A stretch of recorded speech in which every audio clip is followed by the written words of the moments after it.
Eny ary miarabantsika rehetra indray amin'ny anaran'i Jesosy Kristy manahoana daholo. Fanidinako miaraka amintsika indray amin'izao alina zao ao anatin'ity fandaharana ity. Tsy haiko moa zany hoe magnino tsara daholo ve tsika rehetra rehetra.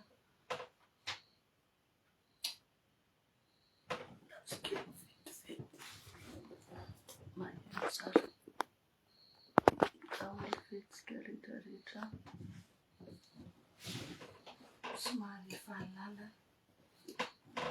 mandro tsako ny any aminareo magnino tsara daholo ve manonona fiadanan'ny tompo ho amintsika rehetra indray. Faly dia faly ny tenako tafaraka amintsika indray ao anatin'izao fandaharana zao mino aho fa hanao zavatra indray Andriamanitra.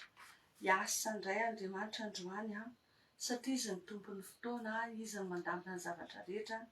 Dia mino aho fa matoa izy mamela antsika hanana fotoana iarahana eto indray androany dia manana zavatra izay omanina ho antsika indray izy amin'ity anio ity.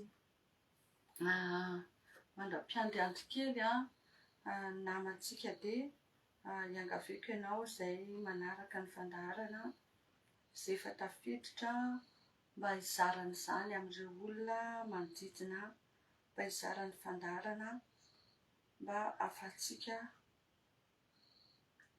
hoe mandray zavatra vaovao avy amin'ny tompo indray androany, handray fanafana, handray fanasitranana ho voninahitry ny anarany.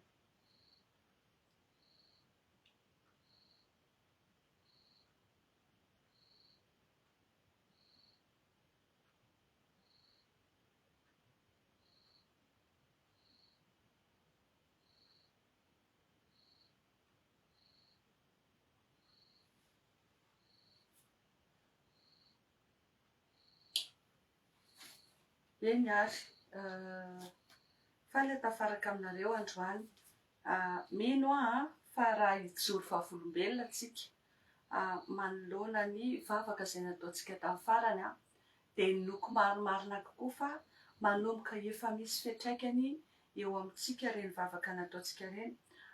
Nampanantena anareo tamin'ny farany hoe hijery loha hevitra vaovao tsika amin'ity fandaharantsika androany ity, hoe fandaharantsika manaraka. Kanefa ny tsika olombelona dia mandahatra fa ny tompony tompony zavatra rehetra. Izy no tena tompony fandaharana fa fikasana antsika olombelona. Dia tao anatin'izay nametraka tato anatiko ny tompo hoe mila miverina amin'ity thème na lohahevitra ity mihitsy tsika. Mila mbola miverina amin'ity lohahevitra ity mihitsy tsika androany. Dia momba n'ity hoe fitakiana ny anjara lovantsika, ny anjara voatendritsika, ireo anjara fitahiana sy fahasoavana rehetra tokony raisintsika teo anatrian'Andriamanitra fanangalariny devoly ireo. Satria ohatrany hoe rehefa vita ilay fandaharana dia ohatra mbola misy zavatra miboiboika ato anatiko tsy mety ho vita, tsy te hijanona mihitsy mbola te hanohy foana ary tsy mijanona mihitsy ato anatiko. Tokony efa nomana zavatra hafa fa miverina foana. Io zany dia tena fanamasina miteny hoe be da be ny olona voafatotra an'io zavatra io ary tena mila fana amin'izany ny zanak'Andriamanitra. Be da be ny olona izay voagezy sy voafatotra voababo any ambadimbadika any. Mety ny fahasalamany, mety ny fiainam-pitiavany, mety fiainatokantrano, mety ny asany. Be da be ny olona tsy mipetraka eo amin'ny toerana tokony hisy anazy, lasa manambady olona tsy tokony ho vadiny fa gazan'ny olona mitokantrano maso.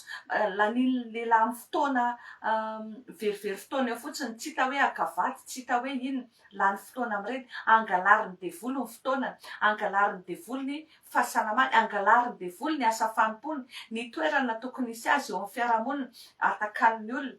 Misy zavatra tahaka izany zany eo amin'ny tontolo ara-panahy.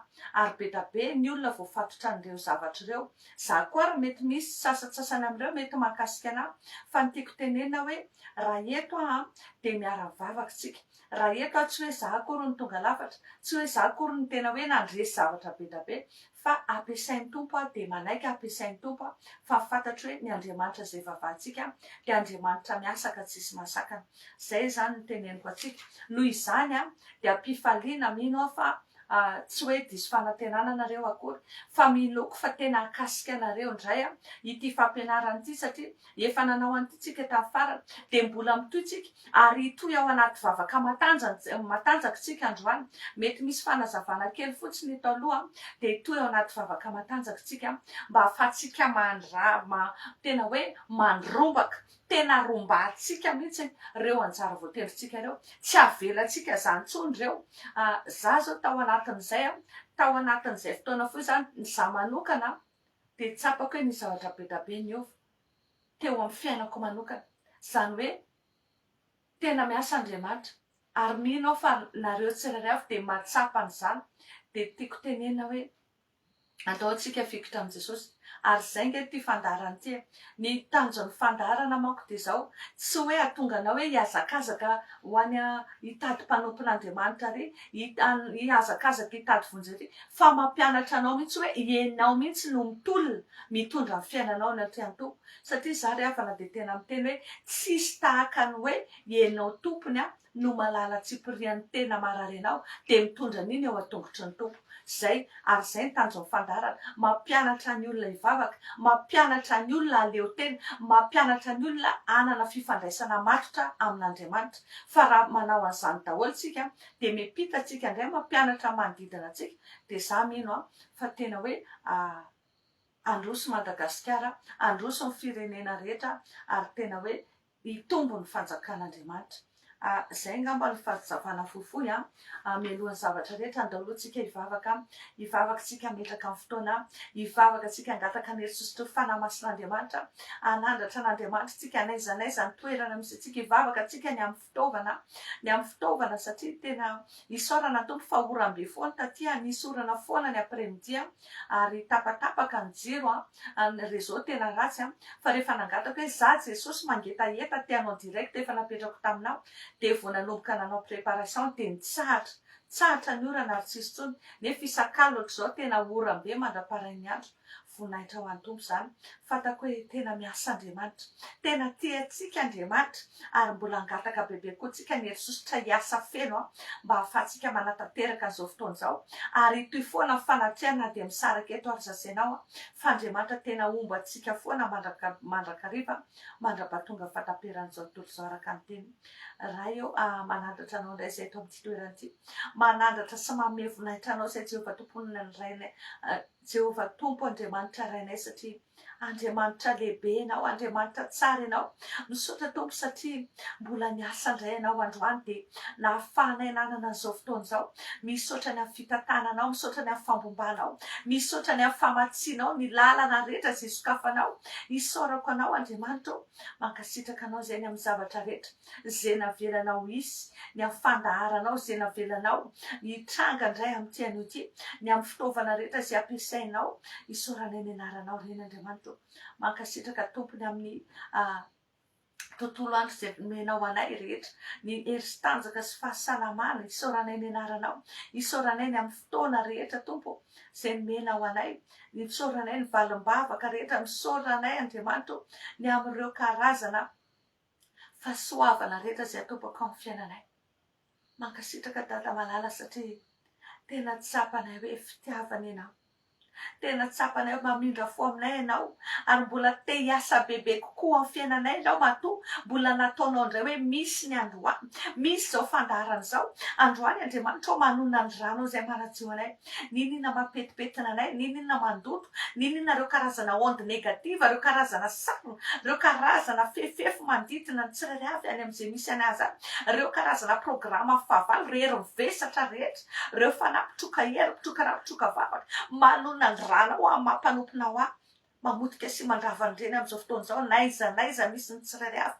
Fandroany tompo ako anery sositra fanamasinao hidina tsy anatinay tsirairay avy indray anazava sainanay amianay fahatakarana amianay fahazavan-tsay aoka anerinao fanamasina ny aseto iroborobo eto ianao ny ikasika ny tsirairay avy indray androany ianao ny anokatra ny fony olona indray androany ianao ny anokatra ny masom-pananay jesosy androany atakaranay fahamarinanao afantaranay zay tianao ambara aminay afantaranay ny hevitrao indray satria ny fantatray sy azonay antoka de hoe raha fantatray marina de marina indray manafaka anay tsy ho andevo apetraka fenao am-pelantanao tompo fotoana rehetra androany aoka ianao ny sandratra Jehovah tompo maro aoka anerinao ny asa feno eto aoka ianao ny anapaka eto eo ambany fitarian'ny fanamasinao ny zavatra rehetra zay rehetra tsy avy aminao didiko amin'ny anaran'i Jesosy tsy ambinina tsy anankesy tsy anapahefana eto miala daholo ny asa maizina rehetra fa ianao Jehovah nisy fefy manodidina anay ary voninay hatrao andrakotra anay hiaro ny zavatra rehetra eto indray mba tena ianao ny sandratra eto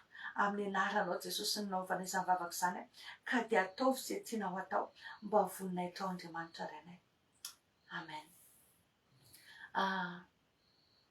Androantsika hozy izy ateo de vavaka hianatritsika sady ianao vavaka fitakiana famerenana amin'ny laoniny ny fiainatsika famerenana ny laoniny arak'izay nitiavan'Andriamanitra nanaovany antsika famerenana amin'ny laoniny amin'ireo zavatra rehetra zay nangalarin'ny fahavalo teo amin'ny fiainatsika ny anjara voatendritsika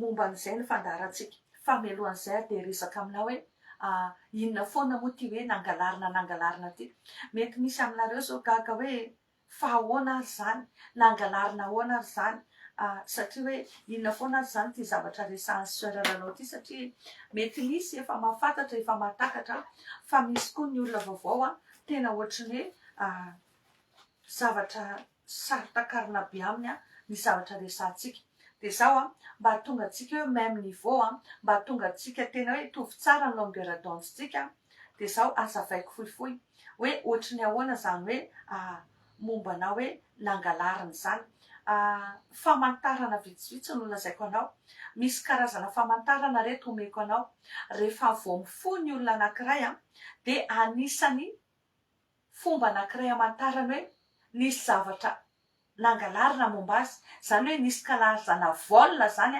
natao teo amin'ny fiainany tany amin'ny monde spirituel tany de zao rehefa mifoy olona io de angoissé zany hoe ohatran'olona tsy mahazo aina izy vao mifo ohatrany misy alahelo tsy fata-piaviana fa ohatrany tonga de malahelo ohatrany tonga de mavesabesatra ohatrany hoe tsy de mahazo aina izy rehefa mifo anisany afantaranao anazy koa de zao ohatra hoe omalin'io zao ianao ny resaka tetikasy ny resaka hoe andehanao an'izao de tena nazoto ianao tena nyrehadrehatra ianao tena falifaly ianao tsisy hoe ady tsisy inona tsisy nizanizany famaly taminao momba an'iny de natory ianao falifaly tsara ny fo ianao ny maraina de io zavatra teneniko anao hoe mahazo anao ohatra malahelo ianao lasa tsy mazoto tsony ianao tsy resy lahatra tsony indray ianao anao an'le zavatra nampirehidrehetranao tamin'ny omaly iny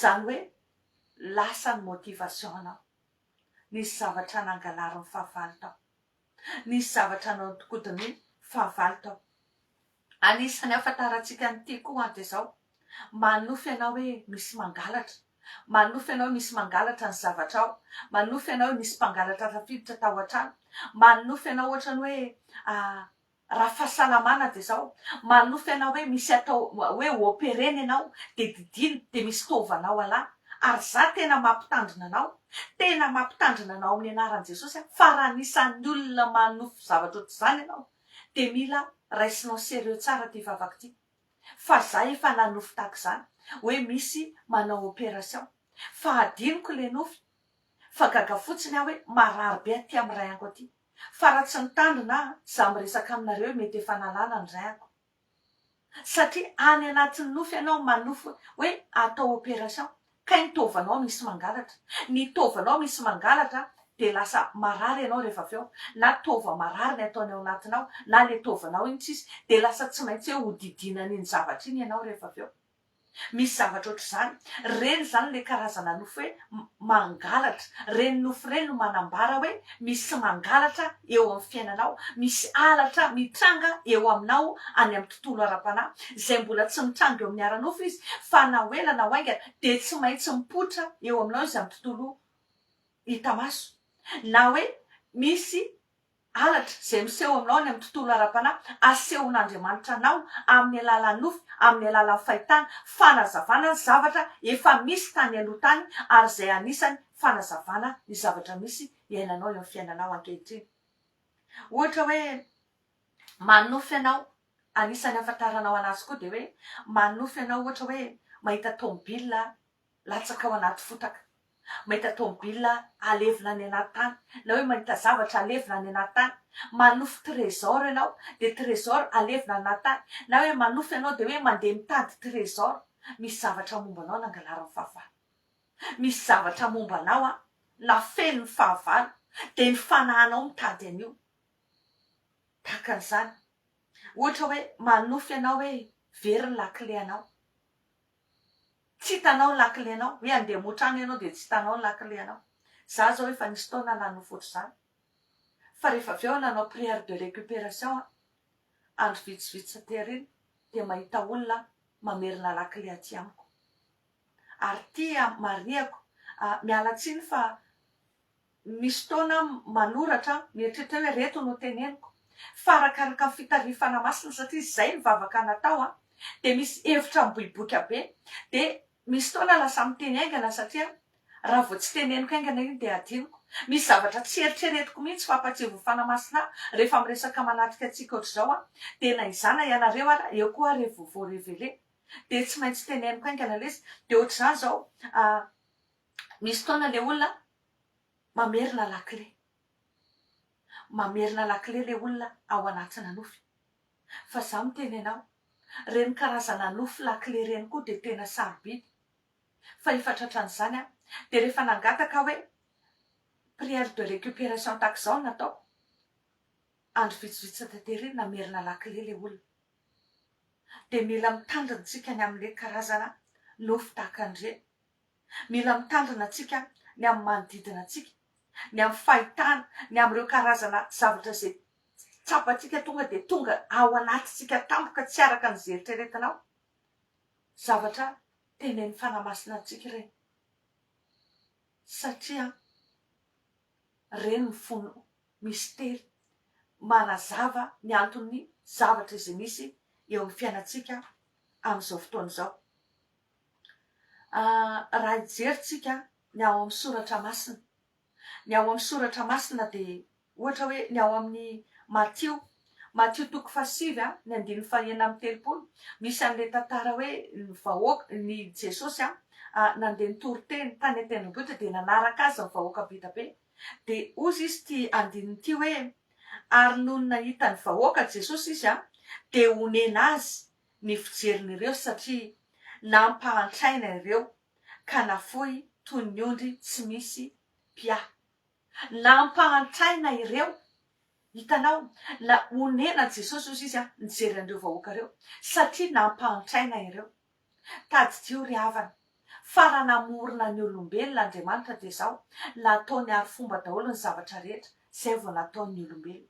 Ny olona tsirairay avy mialohan'ny hatongavany ety ambony tany Andriamanitra efa manana planina ny olona io, efa nanamboatra ny lalany olona io de zao fiainana be dia be ho an'ny olona io, fiainana tsara, zavatra lavorary namboarin'Andriamanitra ho asoanao.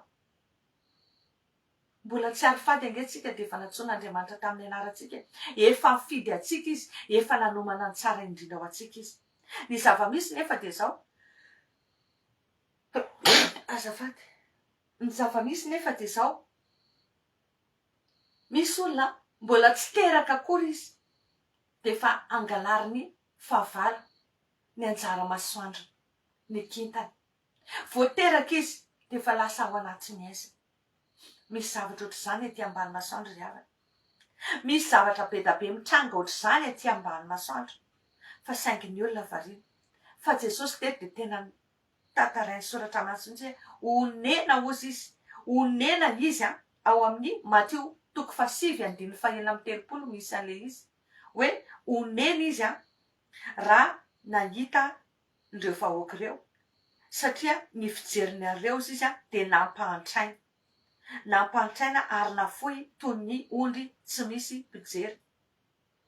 Ary eto de te hanetikitika ny sainao mihitsy, te hanetsika ny ambom-ponao mihitsy satria za ry havana de anisan'ny olona tratran'izany. Nisy fotoana tena nandalo ady sarotra ary tena ohatriny tena hoe fa hoe tapidala-kale. Tsy maninona tsoroko aminao fa nisy fotoana tena hoe efa saika hamoy fo. Tena tao anatin'ny ankiviana tanteraka, tsy hitako intsony zay atao. Za amin'io tena mieritreritra hoe tena efa mivavaka, tena efa mety ny ataoko mitandrina. Kanefa ny fiainana ny ainako misy zavatra koa aloha tsy araka sitrapon'Andriamanitra. Satria ohatrany hoe voafatotra tao anatina tokantrano maso. Fa na izany na tsy izany, miezaka mitady an'Andriamanitra ary efa te hiala tena hoe te hiala amin'ny zavatra rehetra tsy araka sitrapon'Andriamanitra, tena hoe te handroso fa tampoka hoe tena voageja amin'ny fiainako. Fa soa ihany nisy mpanompon'Andriamanitra nampianatra ny teny hoe manaova vavaka tahak'izao fa misy tontolo hafa mihitsy mangeja ny fiainanao io. De nanomboka nampianatra hoe ahoana miaro toro manao alim-bavaka isaka ny amin'ny 1:30 ka hatramin'ny 3 maraina. Nanao an'izay fa nanomboka ny afaka rehefa avy eo. Fa ny tiako tenenanao de zao hoe tsika ideny fahavalo ary mampalahelo ohatra tamin'izany fotoana izany de tena mivavaka de miresaka amin'le mpanompon'Andriamanitra mahazatra anarena de zao hoe mivavaha Andriamanitra ne manana fotoana mila manana faharetana. Fa za miteny anao misy fotoana nefa tsy zakatsika le izy, misy fotoana nefa tena trop le zavatra misy ary mila mampamoy fo anao Andriamanitra nefa miteny hoe tsy tadidiko le verset misy anazy fa hoe Andriamanitra ozy izy miaro ny mpanompony mba tonga azy tsy ohatrany hoe tsy ho tafalatsaka ao anatin'ny ota, miaro azy mba tsy hanapaka eo amin'ny teny ratsy fanao izy ndrao amoy fo izy. Misy tenin'Andriamanitra miteny tahak'izany. Za zany te hanintona sainao androany satria tenin'Andriamanitra ao mitoriteny de miteny hoe ao ny fotoana hitenenana, ao ny fotoana anginana, ao fotoana hifaliana, ao fotoana iomehezana, ao fotoana misy zavatra be da be tenenile mpitoroteny toko 7. Fa saingy zao misy fetrany koa ny fiandrasanao. Mandra-pahoviana ianao ny andry, mandra-pahoviana ianao ny aina ao anatina fifiarotanaina, mandra-pahoviana ianao no anaiky andevozon'ny Satana ny amin'ny ziokany, mandra-pahoviana. Mety misy mpanompon'Andriamanitra miteny anao hoe eny mahareta, eny mandrasa, tena ilaina ny faharetana ry havana. Ary raha maharitra isika ozy izy ny tenin'Andriamanitra zay nampianariko atsika voatsela de zao mahazona ny fanahintsika tsika. Fa mila matakatra koa ianao hoe atraiza ny fetran'io zavatra hoentinao io. Efa nampianatra anao ary mbola manamafy androany hoe raha avy amin'Andriamanitra io ka mitaky faharetana satria zavatra tokana ihany ny izan'Andriamanitra atsika zanany de ny fizahany toetra ny finoana hoe atraiza ny fatokiana ho atraiza ny finoana ho zay no izan'Andriamanitra toetra atsika. Ary raha avy amin'Andriamanitra io zavatra mitranga aminao de zao mampitombo finoanao io, manatsara bebe kokoa fifandraisanao amin'Andriamanitra io. Fa ny afantaranao hoe ataky io asana devoly io de zao mampihemotra anao io, mampangatsitsika anao io, mampamoy fo anao io, mankivy sy mandreraka ny fanahinao io. Satria zany ny tena fafinaretan'ny Satana, ny mampahory ny zanak'olombelona.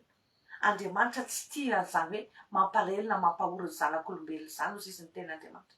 Fa Satana no tia manao an'izany. Satana no mifaly sy miravo mandia amin'ny zavatra tahak'izany.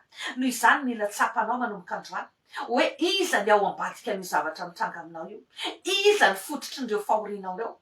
Fa androany te hanentana anao hoe mila mitsangana amin'izay ianao, mila manohitra ianao, mila mandray an-tanana ny fiainanao ianao, mila mandray an-tanana ny adinao ianao ry havana manomboka zao anohitra satria izy ny ten'Andriamanitra hoe toero ny devoly fahavalinareo de andositra anareo izy.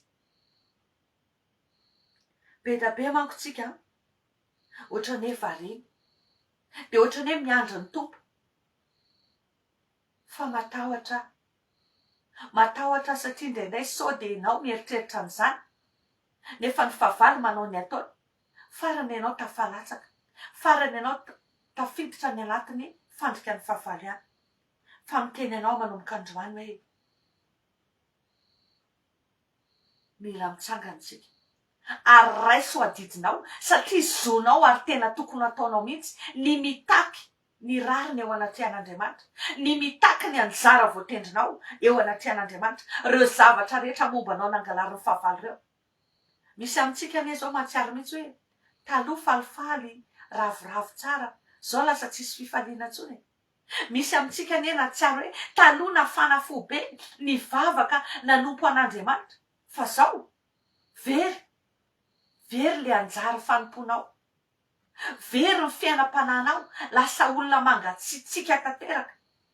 Finoana efa matimaty raha tsy efa foana mihitsy aho. Zany sisa misy amin'izao fotoana izao, nangalary ny fahavalo le firehetanao iny, nangalary ny fahavalo le hafanamponao iny. Mila mifotsika ry havana, mila tena mandatsika, tsy manaiky tsony. Ozy izy ny tenin'Andriamanitra ao amin'ny Jeremia 1:10. Jeremia 1:10, ny 9:4-30 sy ny 5:30 de miteny mihitsy hoe la zafady aloha jereko vetivety de ho vakitsika le izy. Jeremia 1:10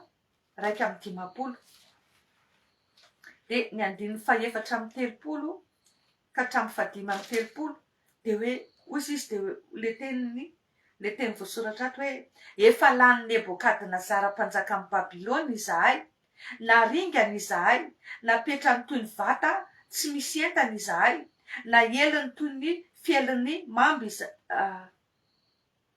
na teliny toy ny fitelin'ny mamby izahay, ny vokisan'ny kibony ny zavapiko ka dia nandroaka ahy izy.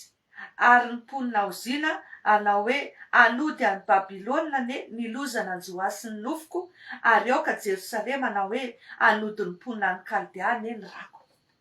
Hitanareo zany ny tenin'Andriamanitra de miteny hoe aoka tsika hiteny hoe anody any Nebokadnezara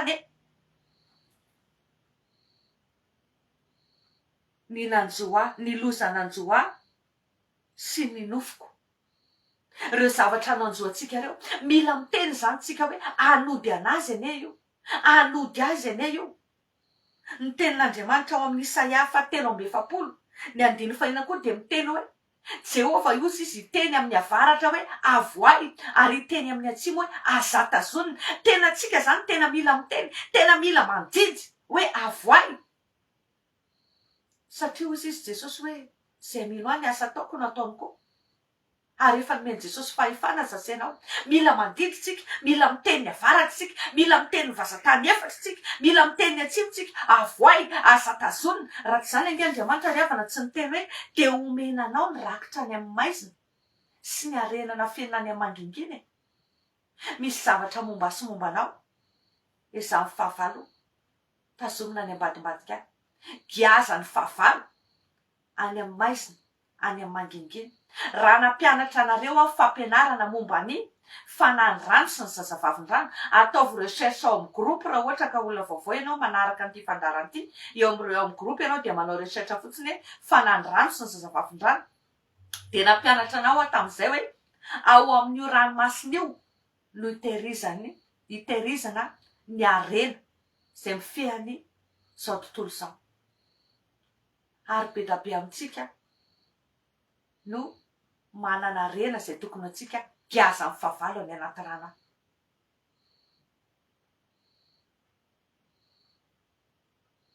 De hoy izy Andriamanitra ao amin'ny Isaia 1:20 hoe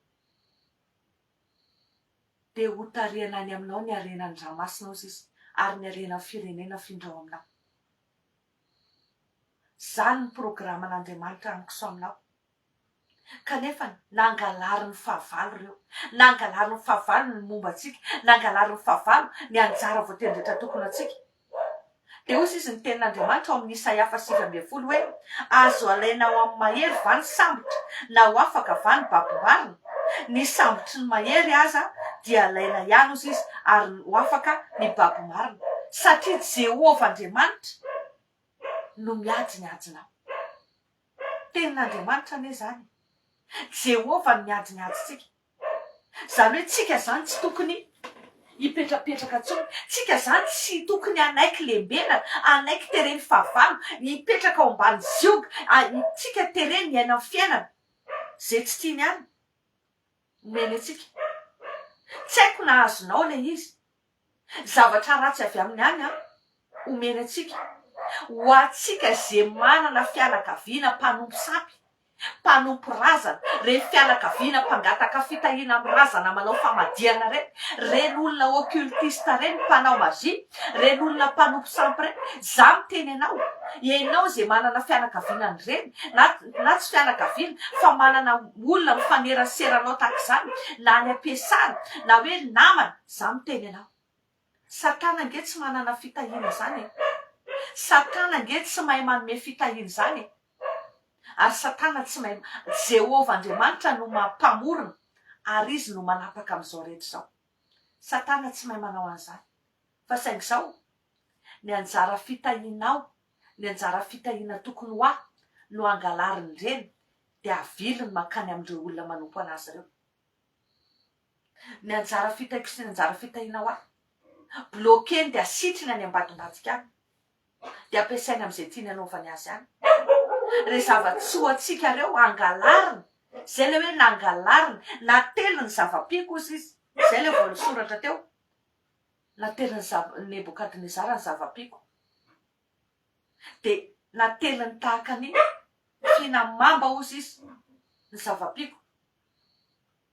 De nyroany nalefany hanody azy ange zany. Ozy ny tenin'Andriamanitra.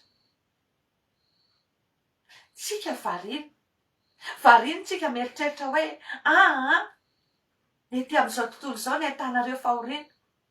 De mijanona eo le eny tsy ny isoa ihany no raisitsika avy amin'Andriamanitra fa ny ratsy ihany koa. Teny Joba izy efa diso fanantenana nge iny. Fa mety misy fotoana zavatra eritreretintsika ohatrany hoe ratsy, fa zavatra lala hitondran'Andriamanitra fitahinantsika. De ekeko le izy. Fa Andriamanitra tsara sady mpanao tsara. Fa raha zavatra tena ratsy hitondra fampitena, hitondra faravana, fakiviana, de tadidio. Fa zavatra avy ao amin'le ratsy io, ary mila ingotana io, mila esorinao io. Zany hoe mila toeritsika reny. Hijery andininy soratra masina anankiray tsika. Etiko manazava bebe kokoa an'ity, mialohan'ny hidirantsika ao anatin'ny vavaka mahakasika an'izay. Ao amin'ny Joba toko 20, ny andininy 12 ka hatramin'ny 15 ka hatramin'ny 12 ka hatramin'ny 15, de manazava an'ity koa. Ity mpangalatra ity. De ozy izy le ten'Andriamanitra hoe na de mamy ao ambavany aza ozy izy ny ratsy, zany hoe le zavatra mombanao nangalariny iny. Na de mamy ao ambavany ozy izy ka nafeniny ao ambany lelany ary tsitsiny ka tsy foiny, fa tehiriziny ao amin'ny lanolaniny, dia miova ny any ao ankibony ka feriny vipera no ao anatiny. Arena no nateliny, jereo tsara, arena no nateliny nefany alohany indray. Loaran'Andriamanitra hiala ao ankibony izany. Zafady, arena no nateliny nefa alohany indray. Loaran'Andriamanitra ao ankibony izany. Hitanareo,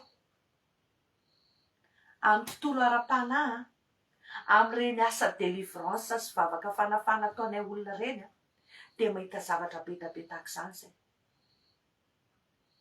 Atelin'le mpanompo ny Satana any. Sasany ary mialatsiny amin'ny teny aty, ataony suppositoire aty. Enao mikarakara papier ho any an-dafy io, enao manao zavatra io, le izy efa blokeny any. Reo papiernao reo efa nangalariny any amin'ny tontolo ara-panany, ataony suppositoire aty. Gaga anao tsy mety vita mihitsy io papiernao io, gaga anao fa tsy mety mihitsy. De izy miteny mihitsy hoe mandra-pahafatiko io. Tsy mandeha zany. de tena tsy mandeha tokoa ianao raha voavarina ianao ka tsy malala manao ny atao hoe prière de récupération, prière de restauration, prière de restitution. Mila manao an'izany tsika fa misy zavatra be da be tahaka izany nefa Jehovah efa hoe momba atsika hiady ho atsika loharan'Andriamanitra any anatin'ny kimbony ane reny fa ianao mila matakatra hoe inona le izy zay mahatonga anao hoe ezao angatao ny herin'Andriamanitra mba hafanao matadidy ny nofinao fa ny nofinao manambara zavatra be da be mampafantatra anao andreo zavatra zay ataon'ny olona any amin'ny tontolo ara-panahy tsy fantatra any.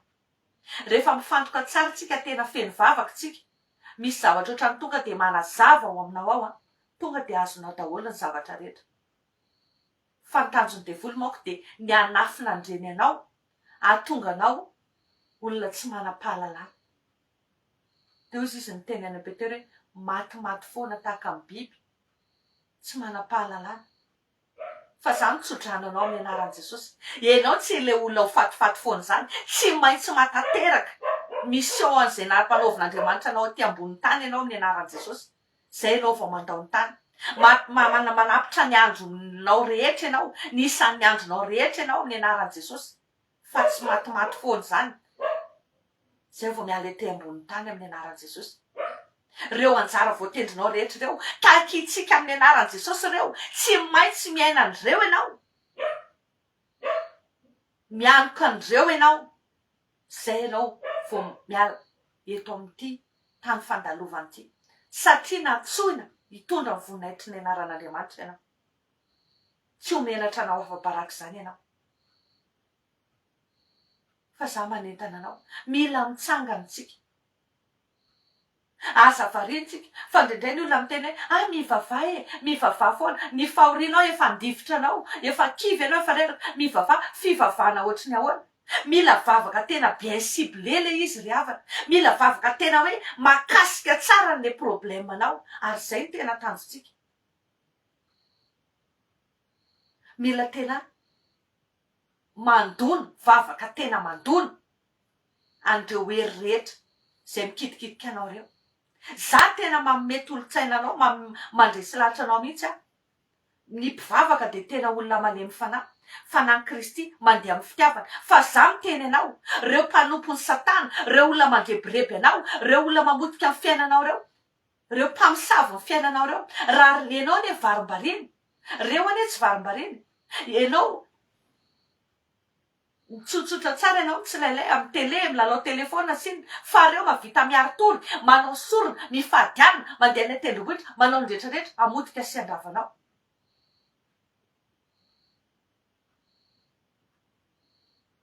Mila vavaka matanjaka ianao, mila vavaka manohitra anao mamotika sy mandrava andreo, mila vavaka merivaika anao mamerina andreo mamotika andreo zavatra rehetra nataony aminao, averenao any amin'ny any, afitory any daholo ny zavatra rehetra nataony. Fa za miteny anao tsy ikitikitika anao zany tsony izy, anomboka mela fiainanao tranquille izy, na ny anona ny anaranao ary tsy sahantsony. Lehibe ny ao ny ao anatinao hoe Andriamanitra mahery ny momba anao hoe fanjakana tsy azo ampironana ny ao anatinao hoe normalna de izao, satria zany aina zany fa vao mandre ny anaranao fotsiny, tsy hoe zany izy fa le Jesosy ato anato, fa vao manaminy hoe indray le madamy lalao tonga de ferinaina be daholo le devolo de lasa mandositra. Fa za miteny anao tokony olona ohatr'izany ianao. Aoka ianao tena hirehitra ho an'ny tompo, aoka ianao tena hirehitra ary aoka ampirehetanao daholo reo manodidina rehetrarehetra reo. Fa renao mpivavaka malemilemy, mpivavaka bonaika be, mpivavaka kamo, mpivavaka mangatsitsika de ataon'ny olona zay sitrapony eo ianao. De farandray aiza koa zay eo, aiza koa zay Andriamanitra anareo eo, aiza koa. Zany le ataon'ny olona. Fa za miteny anao mitsangana ianao, aza manaiky an'izany. Raiso ny anjaranao, raiso ny anjara lovanao, raiso le fiainana be da be zay nomen'i Jesosy ianao. Aza velao fatifaty foana zany Jesosy, mila mitsangana tsika miditra ao anatin'ny vavaka matanjaka. Ny tontolo ara-panahy, ny monde parallèle lazaiko anareo, aza avaiko farany anareo ty de hiditra ao anatin'ny vavaka tsika. hoe ohatry ny ahoana reo zavatra angalarindreo ampianariko anareo ohatry ny ahoana ny atao hoe monde parallèle tsy haiko mihitsy miezaka mitady hoe tokony mijery tamin'ny Google angambany za hoe ohatry ny ahoana nefa le traduction amin'ny Google koa ny ohatry ny mampime ndraindray hoe inona ny anazavako an'le monde parallèle fa io zany a de tontolo misy iainantsika eo tontolo misy eo amintsika fa saingy ara-panahy ny afantaranao anazy de zao ohatra manofy zao ianao toerana ray na io trano misy anao io na toerana ray toerana fantatrao tsara na ny ampianarana fa gaga ianao fa tsy tena mitovy am'le tena izy amy tena marina le toerana ohatra hoe efitrano de lasa misy efitrano hafa ndray avy eo de lasa misy zavatra ohatry zao tontolo tena misy reny amin'ny ara-panahy avana ny tiako hitariana ny sainao de zao misy ny atao hoe magasin de stockage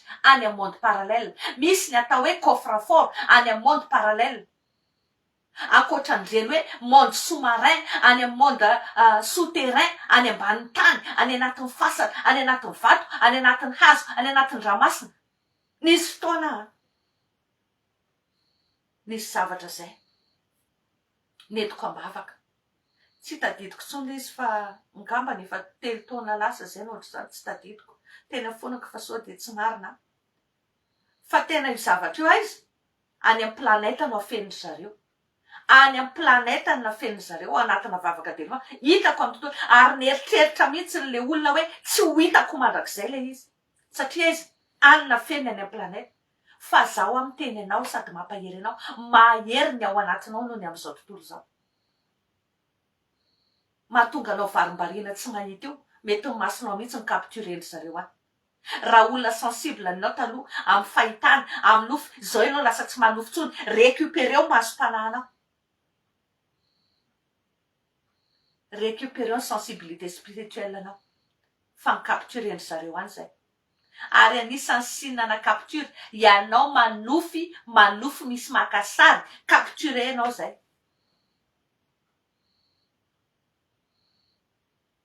raha vao manofinofy misy makasary reny nareo tonga de poteo de récupéreo sarinao capturenao zay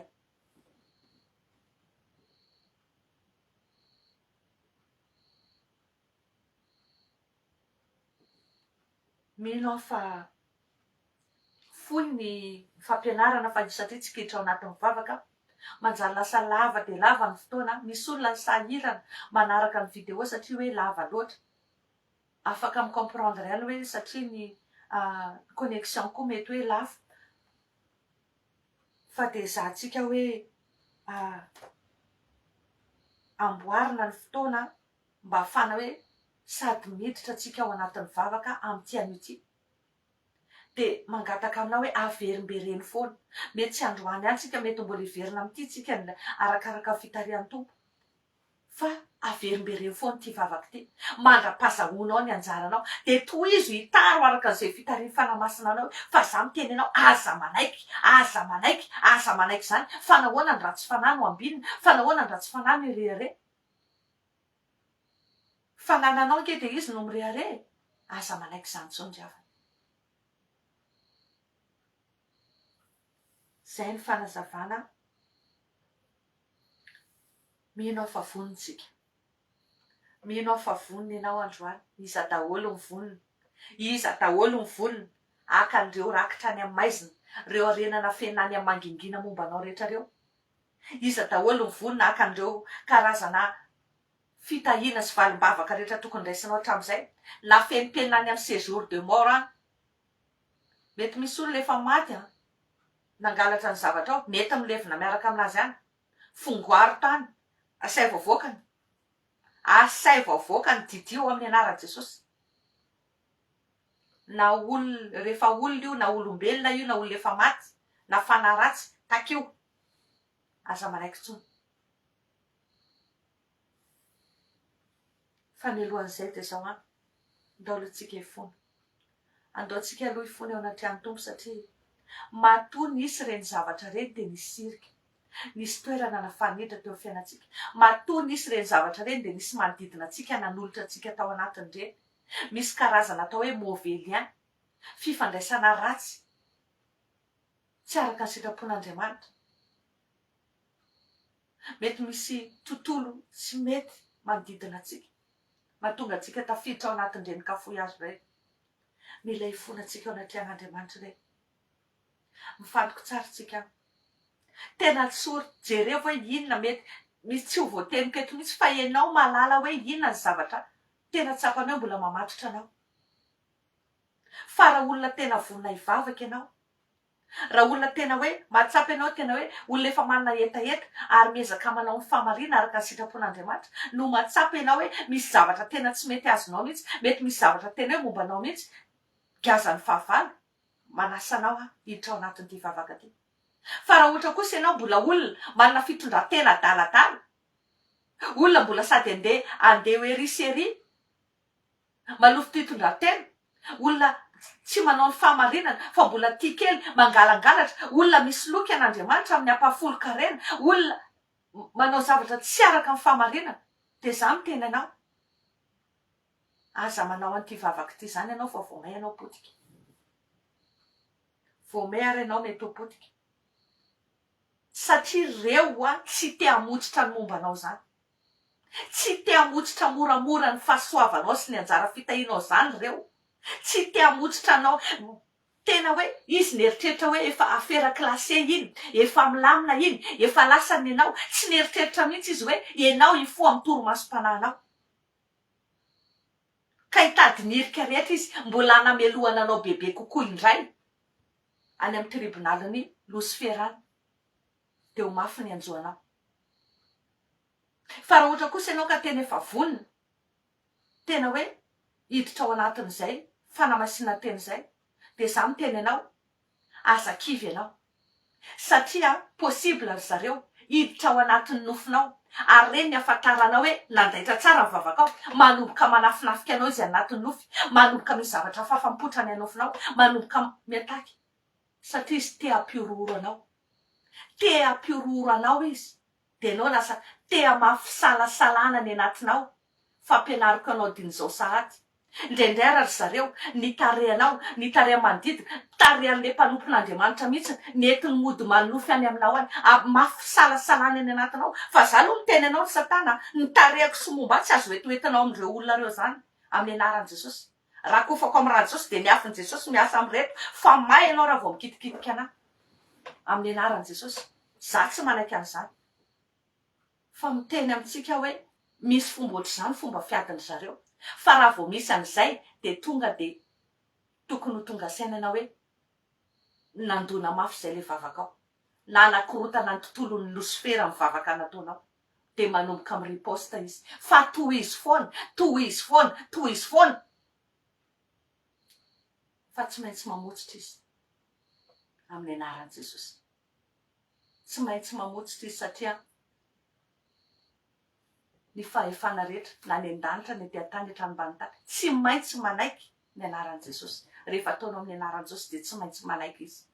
Fa ianao mila tena entitra, ianao tena mila vonona manao an'ilay izy. Izay fa andaontsika hitondra ny fotsika ao anatrehan'ny Tompo. Andaontsika hivavaka hitondra ny fotsika ao anatrehan'ny Tompo amin'izao fotoana izao. Raha eo manantona anao indray izay amin'ny anaran'i Jesosy Kristy, mangataka izay Tompo ho famindramponao amin'izao fotoana izao satria aty amin'ny tany fahababoana izay Jesosy. Tahaka an'ireo zanak'Israely izay babo tany Babilôna. Be da be aminay Tompo no any anatin'ny fahababoana. Miaina amin'ny fiainana arak'izay sitrapony fahavalonay izahay. Natena ny zava-pinay ary tena tsinitsiny izahay. Miaina ao anaty fisetona, miaina ao anaty alahelo, miaina ao anaty fahakiviana. Mamindrafo aminay Andriamanitra ny amin'ny varavarana rehetra izay nisokafanay nahatonga an'izany. Satria marina mihitsy ny teninao hoe ny ataonay no manimba ny dianay, dia aminao tezitra ny fonay Andriamanitra. Mamindrafo aminay ianao ny amin'ny tsy fahamarinana rehetra. Mamindrafo aminay ianao ny amin'ny tsy fahadiovan'ny fonay, ny amin'ny alahelonay, ny fomba fijerinay, ny fomba fiteninay. Mety nafahan'ny olona ny ampanganay, nafahan'ny olona ny tsaratsara-nay, nafahan'ny olona nanameloka anay. Mamindrafo aminay Andriamanitra. fonako eto anatrehanao Jesosy. Ninina eloka, ninina tsy fahamarinana, ninina rehefa varimbariana tsy fitandremana rehetra, ny amin'ny kitoto rehetra Jesosy mamindrafo aminay ianao, mamindrafo tompony amin'izay rehetra. Toe-po feno faharatsiana, loto-po, ny tsy fahaizana mamela eloko, ny lolo-po sy ny otro-po rehetra, ny fiavina vonana, firehariana, ny fizahozahoana, ireo fahatezerana amin'ny rehetra, ireo teniteny foana rehetra izay nitenenina tao anatin'ny fahatezerana, mety ahafahan'ny satana manameloka anay, miapanga anay. Androany Jesosy mamindrafo aminay ianao, ny amin'ireo fanapahan-kevitra diso rehetra izay niraisinay, mamindrafo Jesosy. Ny amin'ireo fahalotona fahavetavetana rehetra, ny amin'izay rehetra nandrotonay amin'ny masonay, ny sofinay, ny tenanay, ny fonanay tao anatrehanao ireny Jesosy androany. Mamindrafo aminay Andriamanitra ny amin'izay rehetra napetipetina anay, tamin'ny zavatra nohaninay, tamin'ny rivotra foanay, tamin'ireo toerana nalehan'ny tongotray, na tamin'ny zavatra niraisin'ny tananay. Aoka andranao Tompo hanajio anay, aoka andranao hanamarina anay, aoka andranao hanamasina anay, any amin'ny fieritreretanay, any amin'ny fitadidianay, any am-paratoka ihany, diovy amin'ny ranao Jesosy androany. Aoka andranao hanafaka anay amin'ny tsy fahamarinana rehetra. Ary eto anatrehanao zay Jesosy dia miteny mamela ny eloko ireo olona rehetra izay nanananay alahelo zay, mamela an'ireo lasa ratsinay rehetra. Mety sarotsarotra aminay izany Jesosy, mety maro nandalo zavatsarotra tamin'ny fiainan'ireto olona rehetra, fa mangataka ny hery fanamasinao hikasika anay, ampahery anay Jesosy, ahafahanay mamela an'izany. Na dia mbola tsy vitanay tena fonay tanteraka ary izany androany, dia ampahery izay ahafahanay mamela ny olona rehetra Jesosy, mba ahafahanay manadino lasa, fa miezaka manatratra ny eo aloha araka ny tenao. Dia androany izay Andriamanitra mamela anao koa, mamela anao zay ny amin'ny zavatra rehetra izay navelanao nitranga teo amin'ny fiainanay, mamindrafo aminay ny amin'ny fimononmonona, mamindrafo ny amin'ny fiampangana, mamindrafo ny amin'ny fahatezeranay taminao indraindray, mametsiny anao zay ny amin'ny zavatra misy teo amin'ny fiainanay. Hoe fa dia nahoana loatra, fa maninona loatra, fa zahay ve ny dia efa tahaky nino, fa izahay ve ny dia nafaram-panona, fa maninona ihany natsotr'izao, fa maninona be da be Andriamanitra ny fiampangana ianao, mamindrafo aminay ianao androany. Dia androany izay Tompo mamela anao satria noho ny fahatezeranay sy nahatonga anay nimononmonona taminao. Tsy mila famelan-keloka avy aminay ianao satria Andriamanitra ianao, ary marina ianao. Ny fahamarinanay ary dia lamba misy ny raha ao anatrehanao Andriamanitra, kanefa Tompo mamela anao zay satria te anaiky izay hoe ianao no mpandamina, ianao no mpandindra, ary ianao rery ihany ange Andriamanitra no manana hevitra heverana anay, dia hevitra hitondra fiadanana fa tsy loza. Mamela anao zay androany, mamela anao zay ny amin'izay rehetra navelanao izy sy tranga eo fiainanay, satria ny azo antoka Tompo dia hoe ny fitiavanao no manery anao hiasa eo amin'ny fiainanay, ary mampiasa ny zavatra rehetra manodidina anay mba hoentinao mamonjy ny fanahinay. Dia androany Tompo mamindrafo aminay ianao, aoka andranao Jesosy hanadio anay indray, aoka andranao Jesosy hameno anay indray, aoka andranao Jesosy hanamasina anay indray amin'ity andro ity. Avozinay ny aty anatinay iray manontolo, mba tena hoe olona hitondra avy ny anaranao, mba ho vonaitry ny anaranao, mba tena hoe zanaka manahaka anao tariny fanamasinao indray izay manomboka androany. Dia mangataka izay Tompony hery sotro ny fanamasinao hiasa aty anatinay indray, hamelombelona anay indray, hanavao anay indray, hanafana anay indray. Mila ny herinao izay Jesosy androany, aoka ny herinao hilatsaka aty anatinay, hameno anay, hamoto anay, hahatonga anay hanana ilay fanjakana tsy azo ampironina aty anatinay, hanana ny fahavononana, handray fanapahan-kevitra hitsangana, handray ny fiainam-panahinay an-tanana manomboka izao.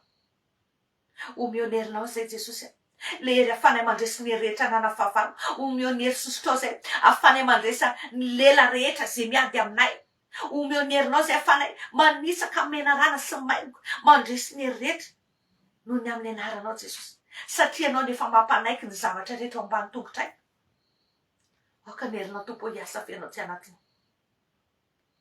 amin'izao fotoana izao indray dia mangataka koa izay tompo famindramponao ny amin'ny fahotan'ireo olona manodidina anay ny amin'ny eloka ny amin'ny teniteny foana ninona Jesosy ireo zavatra rehetra zay ahafahany fahavalo manameloka anay ny amin'ny fahotan'ireo mpiray tam-po ny amin'ny fahotan'ireo fianakaviana ny amin'ny fahotan'ireo namana mantsakaiza ny amin'ireo adosony razambe ny amin'ny ray aman-drenay ifonanay eto anatrehanao reny Jesosy androany mamindrafo aminay Andriamanitra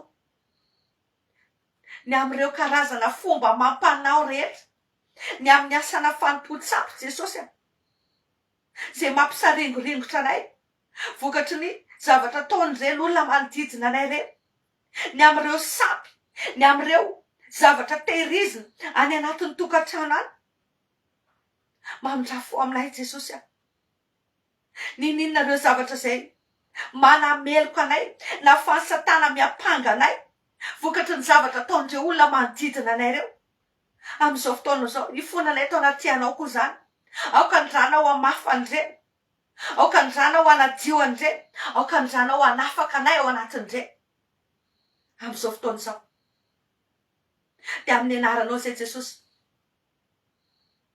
satria ny teninao dia miteny hoe ianao Andriamanitra manonotra ny lany ny valala rehetra ny valala zay mpangalatra ny anjara fitahinay dia androany Andriamanitra maniry zay mba ho ataonao tahaka an'ilay vehivavy mpitondra tena tamin'ny andro Nely mpaminany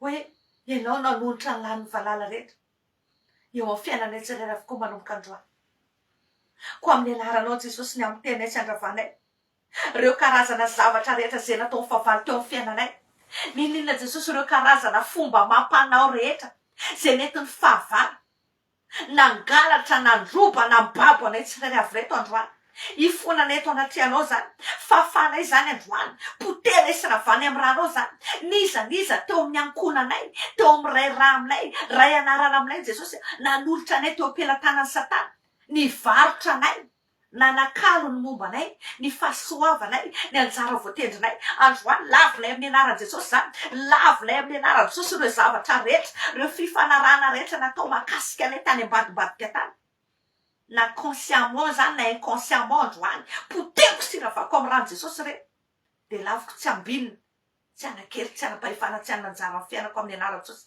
tsy anakery tsy anapahefana ny fiainanay tsirairay avy reto amin'ny anaran'i Jesosy Kristy avan'izy ireny ninona Jesosy ireo karazana contrat ataon'ireo fianakavianay ireo olona manodidina anay ireo mpanompon'ny Satana any ambadimbadika an'ireo mitondra ny momba anay reto tany amin'ny altaran'ny Satana nangalarana ny fiainanay ny asanay ny volanay ny fiainatokantranonay ny fahasalamanay ny tetika asanay ao ireo olona zay mikarakara papier ao ireo olona zay mikarakara permis ao ireo olona zay manao dossier momba ny asa ao ireo olona zay tavela ao anatina aretina tsy mety sitrana androany Jesosy raha vako amin'ny anaranao zany altara zany raha vako dia arodako amin'ny anaranao zany altara zany amin'ny anaran'i Jesosy rava daholo zany zay rehetra makasika anay voahidy amin'ireny toerany reny mivady daholo any amin'ireny doany reny amin'ny anaran'i Jesosy toloko mirodana daholo rava daholo ny afin'Andriamanitra midina amin'ireny amin'izao fotoana izao valatrafo midina mamotrika sy mandrava ireo karazana zavatra rehetra zay momba anay natao fanatitra tany natao sakrifisy tany misy taona ny hery havana mety ny antsika mihitsy no kendreny dia rehefa tsy azo ny antsika dia zay zavatra tsara amintsika no alay ataony soronany toloko ravy reny olona manahody fity reny jereo fa ny olona manodidina reny misarabady daholo satria ny fitiavanao nataony soronany ninina makasika anay nataonareo sorona ny Satana hatramin'ny asa fanomponay fiainam-pananay toloko fa ravy zany fony zany amin'ny anaran'i Jesosy miverina amin'ilony momba anay rehetra miverina amin'ilony momba anay rehetra amin'izao fotoana izao amin'ny anaran'i Jesosy Kristy avy Nazareta ireo fotoana rehetra zay nangalarina reo teo amin'ny fiainanay mandidy amin'ny anaran'i Jesosy miverina daholo reny amin'izao fotoana izao ninona ireo karazana zava-tsoa rehetra zay momba anay ny fifalianay misy aminay reto mety olona tokony ho lasa minisitra, misy aminay reto tokony olona anakaja manana toerana ambony, fa ataonareo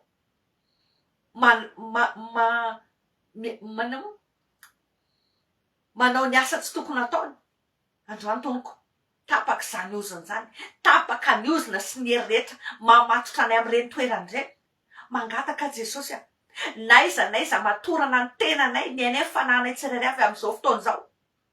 Afao zay androany, afao zay androany amin'ny anaranao ny angatahako an'izay, ary mandijy ny avaratra rehetra amin'ny anaran' Jesosy Kristy. Avoay reto olona reto, naiza nambabonany reto olona reto amin'ny mampanompony Jehovah androany, mandijy ny rehetra zay miazona anay. Ny amboroanay mety lasa ny ambadimbadika any, mahatonga ny olona ohatra tsy tompony tenany, lasa saina lava tsy mifantoka androany, mandijy amin'ny anaran'i Jesosy. Miverina daholo reny, ny fahasalamana miverina amin'ny anaran'i Jesosy. Ozy izy mitenina hoe ny zanakao dia ho sakelena avy any alavitra, ny zanakao vavy ho sakelena ozy izy ianao. Reo Jesosy reo olona mitady zanaka tsy mety miteraka androany amin'ny anaranao, naiza nangalarana an'ireny zaza reny, androany miantso an'ireny amin'ny anaran'i Jesosy dia manona ny fahavelomana any an-kibon'ireo olona reo. Araka ny tenin'Andriamanitra hoe tsisy momba na ho afa-jaza ao amin'izay manompo an'Andriamanitra. Dia tononoko fa marina izany, tsofoka rano amin'ny anaran'i Jesosy. Fa mahavelona anaka ianao manomboka izao amin'ny anaran'i Jesosy. Sitrany ianao manomboka izao amin'ny anaran'i Jesosy. Fitena mananambiamby no ainanao, mahita fitianao amin'ny anaran'i Jesosy. Zay Jesosy mifona mangataka izay famindramponao. Ninonareo fomba rehetra nampiasain'ireo mpanompony Satana reo na faniseho connecté tamin'ny fanahinay, indrindra tamin'ny alalan'ireny nofo reny Jesosy, reny manofo maty reny, reny manofo any amin'ny trano efa nisy anay taloha reny, sinona nareo tara reny, tany amin'ireny toerana tanàna efa nisy anay taloha, miverina amin'ireny foana. Afa ninona reny fomba ampiasain'ny Satana se connecté amin'ny fanahinay reny, amin'ireny karazana firaisana ara-nofo reny, amin'ny alina ao anatin'ny nofo reny. Tononoko amin'ny anaran'i Jesosy Kristy avy Nazareta, tapaka reny réseau reny manomboka izao, tapaka daholo ny réseau satanika manomboka izao, tapaka daholo reny fifandraisana reny amin'ny anaran'i Jesosy Kristy avy Nazareta. Dia tononoko fa afaka amin'izay zay, afaka reto olona reto, afaka reto olona reto amin'ny anaran'i Jesosy Kristy avy Nazareta.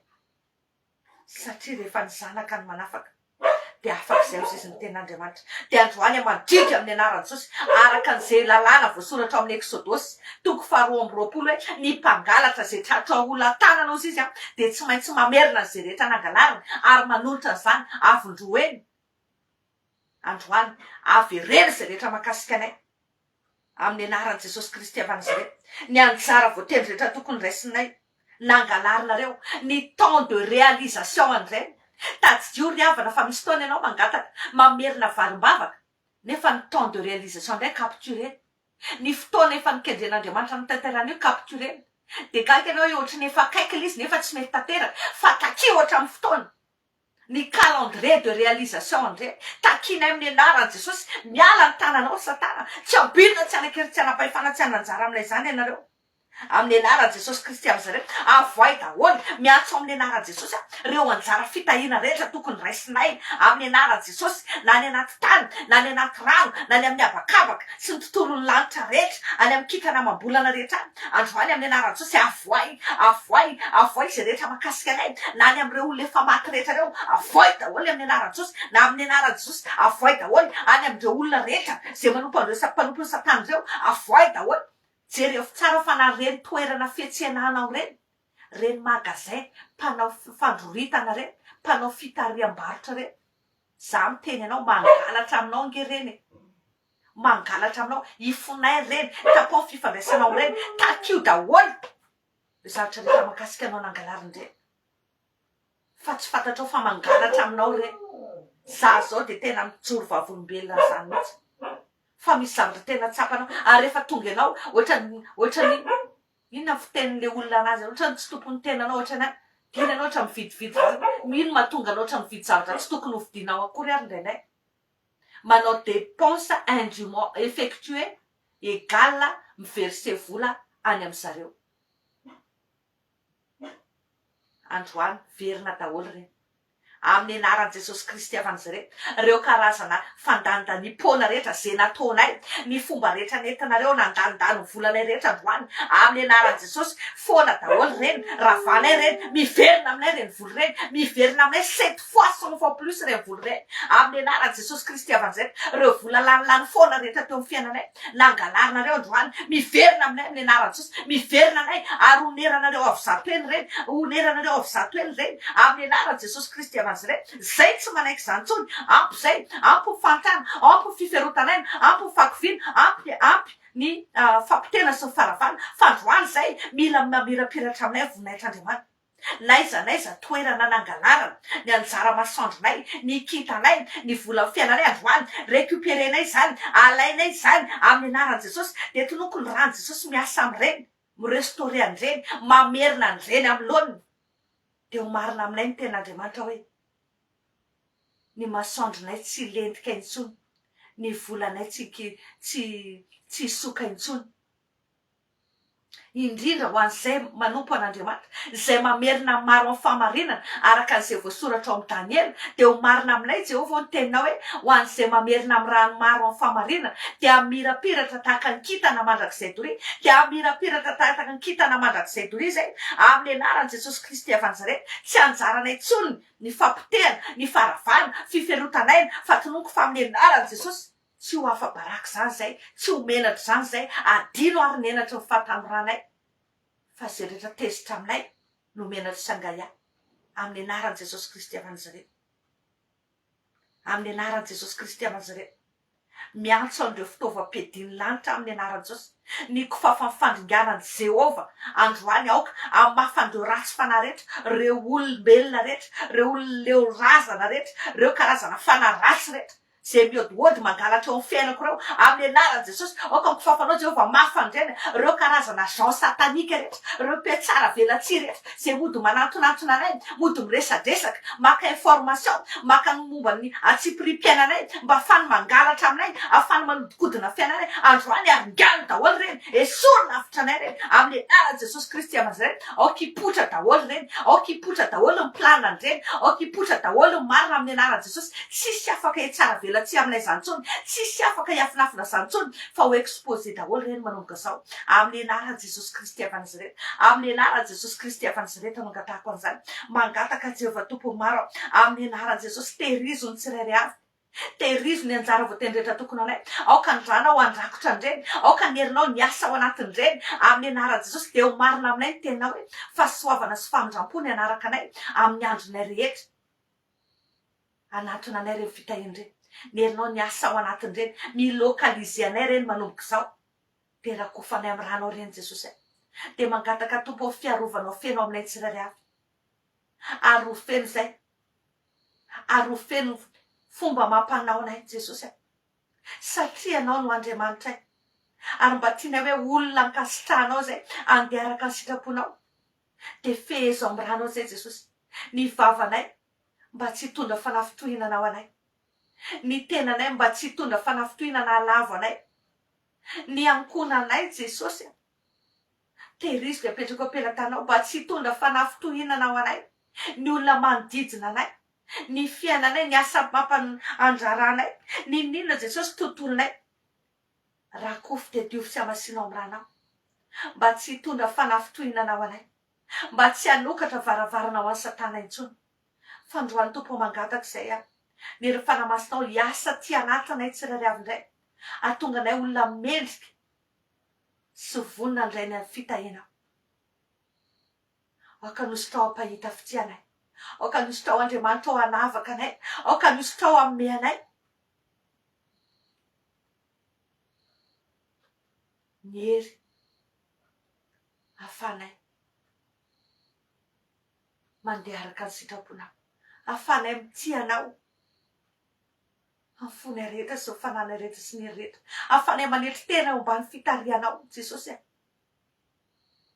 ka nerinao hiasa ty anatinay ny herisosotrao hafanay mandravarava ny asany deminy ny osotrao le akanjo afa avy aminao entinay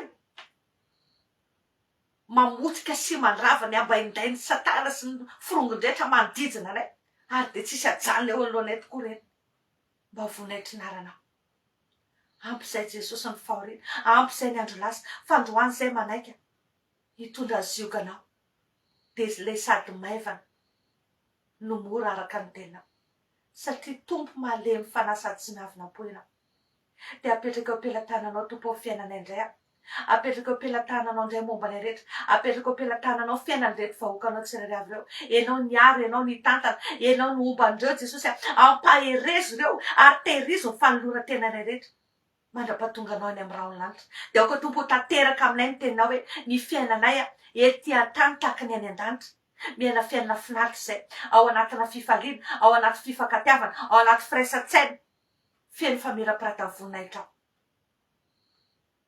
mba tsy ho fandatsany jetilisa izay satria izay tompony afantaranay hoe momba anay ianao de tsy andatsany fahafarinay ianao